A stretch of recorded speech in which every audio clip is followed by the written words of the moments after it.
The fact that you have steadily done your job, set the standards, is the reason we have the clean air we have today. I've had the privilege of going to Beijing, China. They don't have an EPA, and you can see the difference. You don't have to just smell it. You have heard today a wealth of reasons why you should do this, and reasons why Texas regulators don't do their job. I can't add to that, but I can tell you a couple of personal stories about the people who elect those officials. I'm going to talk about my relatives. I was a young kid growing up in Wichita Falls. I had an uncle who owned a drilling company. We got to go out to the rig one day and see how the oil was drilled. It was impressive. Lots of big equipment. Kids' eyes were as big as saucers. We got to the mud pit.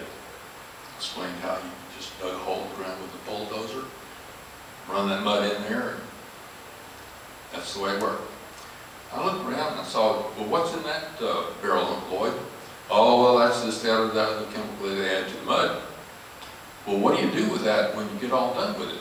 Oh, well, you just throw it all in the mud pit and cover it up with a bulldozer. Move on to the next site. I said, well, is that the way we're supposed to do it?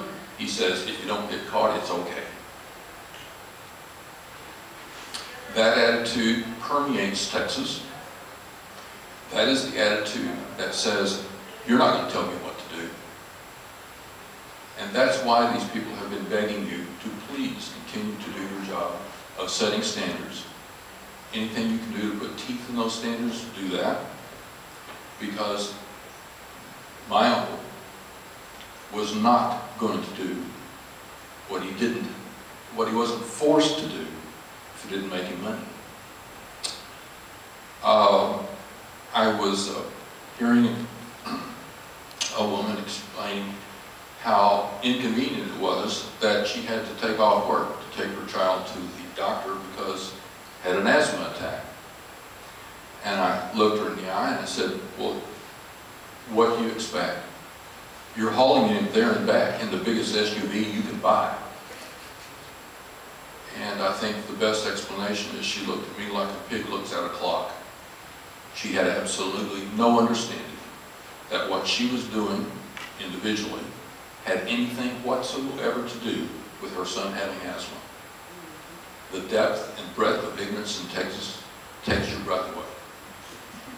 So my plea to you is continue the good work you've been doing. Thank you from the bottom of my heart. I really appreciate the EPA. And please drop that standard to 60 parts per billion and make it stick.